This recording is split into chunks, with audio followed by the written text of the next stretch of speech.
Hey folks, so today we're going to have a bit of a Q&A episode talking about gurus in Buddhism and some of the problems they've encountered recently. Coming up. Hey folks, so I'm Doug Smith. I'm study director at the Secular Buddhist Association. That's secularbuddhism.org. And if you're interested in helping to try to promote a wiser and a kinder and a less stress-filled world, consider subscribing to the channel. We'll have videos like this one out roughly once or twice a week, one on Monday and then later on in the week if I can manage it. Topics having to do with secular Buddhism, early Buddhism, and related kinds of issues. So if you subscribe, you'll hear about them. Okay, so the question for today, which is, I've had this question from a couple people, basically asking about some of the problems we've seen recently with Buddhist teachers, gurus, whatever you're going to call them, leaders. We've heard a number of issues about sexual misconduct, other kinds of misconduct.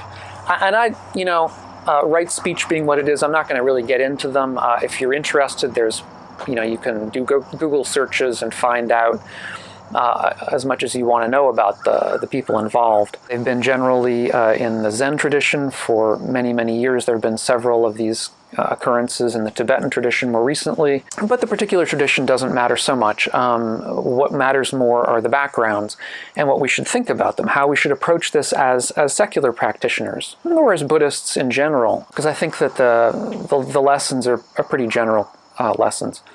So I want to say four things, I guess. The first thing I want to say is let's go back to the early texts. Let's go back to what the Buddha said. And the Buddha does have a number of things to say about teachers, about what you should expect in a teacher. How should you approach a teacher? I mean, how do you know if you're Joe Schmo out in 5th century BC India?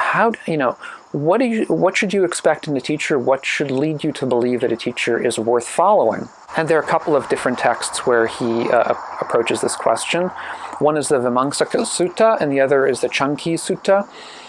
In both of these, he has a pretty similar message, which is basically you should look and see how restrained this teacher is in his personal conduct. And is he restrained because of fear? That would be a negative, okay? Or is he restrained without fear?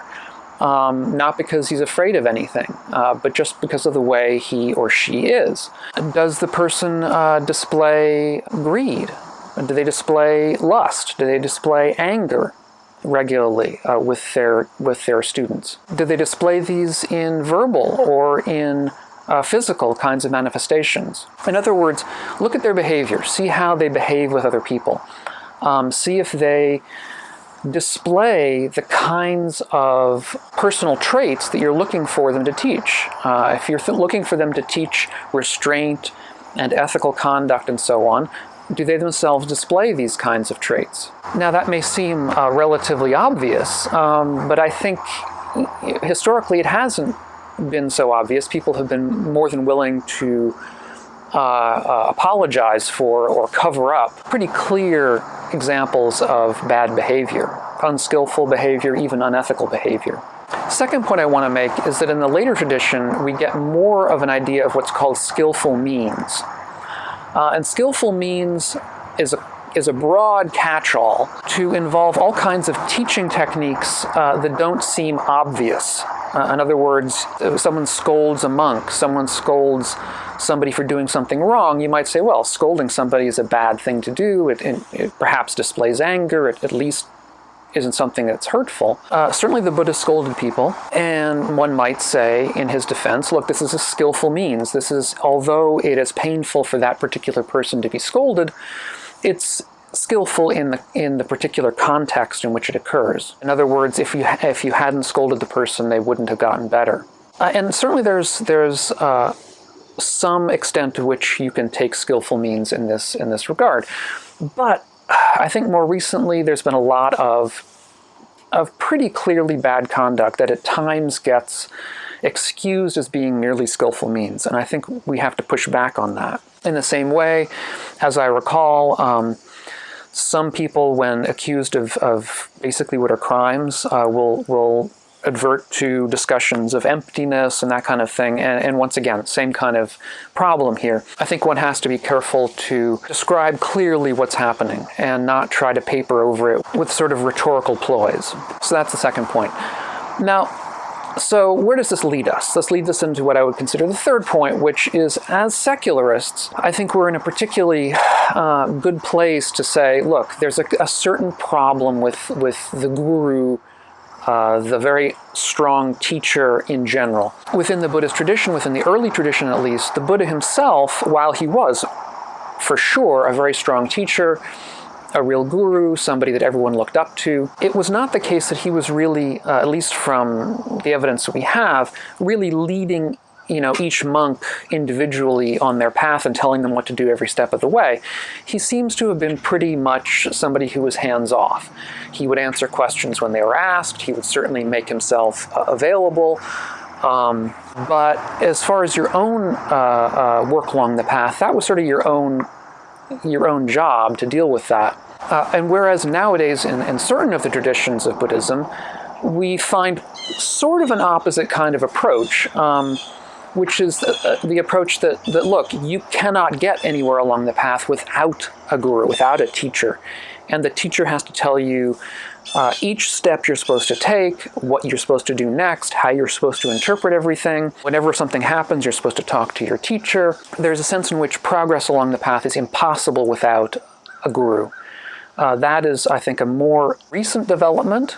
And it's also one that one finds, I would say, in a sort of a broad umbrella kind of thing, more religious. Because in the more established religions, you get more of a sense of hierarchy, more of a sense of having to work up the ladder of power and prestige. Whereas in the early tradition, it tends to be a little bit more catch as catch can, and you sort of talk to whoever's around you. And I will say that one of the things that I tend to like more, that I find more in common with the early tradition and aspects of the current Theravadan tradition, the Insight tradition, is that there's a less of an emphasis on the guru or the teacher, which is not to say that there aren't gurus and teachers in that tradition. Of course there are, but there's a less of a sense that every step of the way you're supposed to really care what they think. It's more that you go to them with questions, you go to them as advisors, you go to them as perhaps an inspiration to you. But again, the path is more your own thing. And this kind of approach is not going to be for everybody. I perfectly understand that. There are a lot of people who do like to have a more structured, closer relationship with a teacher. But it's one thing that we have to be aware of, that there's downsides to that. That the more that we get involved with a teacher as a sort of a social and psychological crutch, I would say, the greater the opportunity there is for abuse, the greater the opportunity there is for exploitation.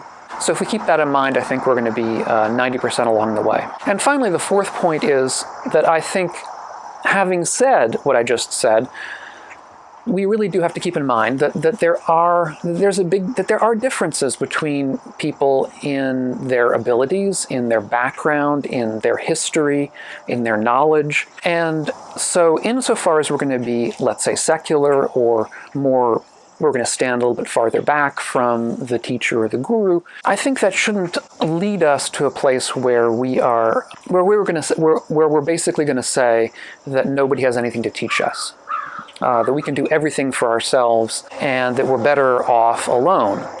Now, again, that may be the case for some of us at some times. But I think, at least in my own experience, I can only speak for myself, it has been helpful for me many, many times to, if not specifically ask questions of people who seem to know more than me, although that's part of it, but just to witness what it's like to be around somebody who seems to be farther along this path, to see how they answer questions, to see how they deal with people, to see how they deal with adverse situations. They can be very inspirational, even if we don't think they're perfect, even if we don't think they're awakened. Just saying, look, this person has been studying longer than me and knows more than me, I think is a good thing to keep in mind. So to wrap this all up, basically what I want to say is, look, there has been a certain amount of bad conduct within the broader Buddhist community. Most recently in the Tibetan community, in parts of Zen, in other parts, I'm sure. And what I think this should lead us to keep in mind is that the Buddha himself was pretty emphatic that anybody who is awakened would not do these things, would be incapable of these things. And so anytime you see someone do these things, you should not allow them to get away with describing them as skillful means. They are crimes. But at the same time, we should keep ourselves in a position where we aren't going to be easily exploited because we're taking the guru relationship too seriously. If you have other thoughts about this, or if you've been part of one of these kinds of communities and have some personal feedback, I'd be really interested to hear from you. Just let me know in the comments down below and we'll have a discussion. That would be really fantastic. Yeah, so if you're new to the channel, really glad to have you here. This is a Q&A video. Obviously, I've got more didactic videos or teaching videos as well, so check some of them out. Yeah, so I hope that was useful, and we'll catch you on the next one. So, bye-bye.